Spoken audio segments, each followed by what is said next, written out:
একটা perfect makeup look create করতে সবার প্রথমে প্রয়োজন perfect makeup product. Hello everyone, আসসালামু আলাইকুম। কি অবস্থা সবার? কেমন আছেন সবাই? সুন্দর একটা মেকআপ টিউটোরিয়াল শেয়ার করছি সবার সাথে প্রোডাক্ট রিভিউ করে দিচ্ছি। মেকআপের শুরুতেই আমি খুব সুন্দর একটা প্রাইমার ইউজ করেছিলাম, যেটার ক্লিপটা আমার থেকে ডিলিট হয়ে গিয়েছে। এরপর আমি আইম্যাজিকের একটা কনসিলার প্যালেট থেকে ব্রাউটাকে খুব সুন্দরভাবে শার্প করে নিচ্ছি। এই প্যালেট থেকেই কালার কারেক্টিং করে নিচ্ছি। প্যালেটটিতে বিভিন্ন ধরনের কালার থাকায় আমাদের জন্য খুবই উপকারী। কারেক্টিংয়ের পরে এবারে চলে যাব ফাউন্ডেশনে। এখানে আমি দুটো ফাউন্ডেশন মিক্স করে দেন ইউজ করছি শার্মাসি মিলানো অ্যান্ড হেরিয়াম। ফাউন্ডেশন লাগানোর পর আমি আবারও সেম প্যালেটটাতে চলে যাচ্ছি। হাইলাইটিং জোনগুলোতে কনসিলারের মাধ্যমে হাইলাইট করে নিচ্ছি এবং এখানে কন্ট্রোরের শেডও কিন্তু রয়েছে।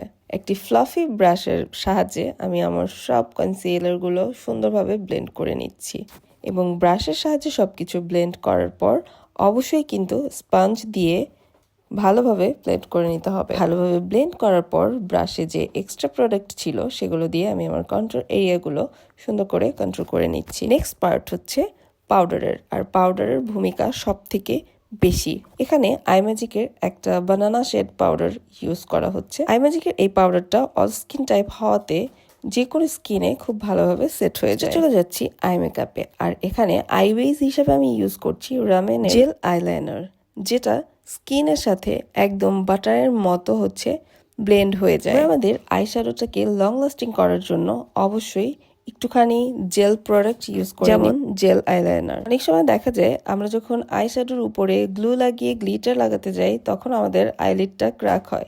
সেক্ষেত্রে আমরা যখন এভাবে করে জেল প্রোডাক্ট লাগিয়ে দেন শ্যাডো লাগাবো তখন এটা ফিক্স হয়ে যাবে এবং লং লাস্টিং করবে। নেক্সট পার্ট হচ্ছে কন্ট্রোর অ্যান্ড ব্লাশার।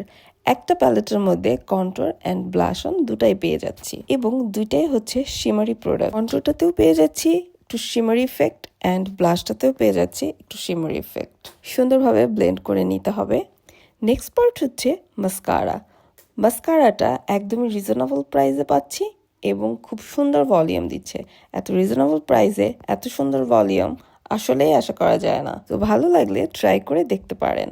এখানে আমি দুই চোখেই মাস্কারাটা জাস্ট একটা কোট করে লাগিয়েছি। নেক্সট পার্ট হচ্ছে লিপস্টিক। লিপস্টিকটা আমি আমাদের এই প্যালেটটা থেকেই ইউজ করেছি। তাতে 25টা কালার রয়েছে, যেটা দিয়ে আমরা আরো অনেক অনেক অনেক কালার মিক্স ম্যাচ করে বানিয়ে নিতে পারবো। ডার্ক শেডকে লাইট শেড করতে চাইলে আর লাইট শেডকে ডার্ক শেড করতে চাইলে এটা দিয়ে খুব সহজেই সেই কাজটা করে ফেলা যায়। কালারগুলো ক্রিমি টেক্সচার হওয়াতে খুব সহজেই ইউজ করা যায়। ইউজের পরে এটাকে লং লাস্টিং করার জন্য আমরা একটু শেড ম্যাচিং করে আইশ্যাডো লাগিয়ে নিতে পারি। এটা ছিল ফাইনাল লুক। আল্লাহ হাফেজ।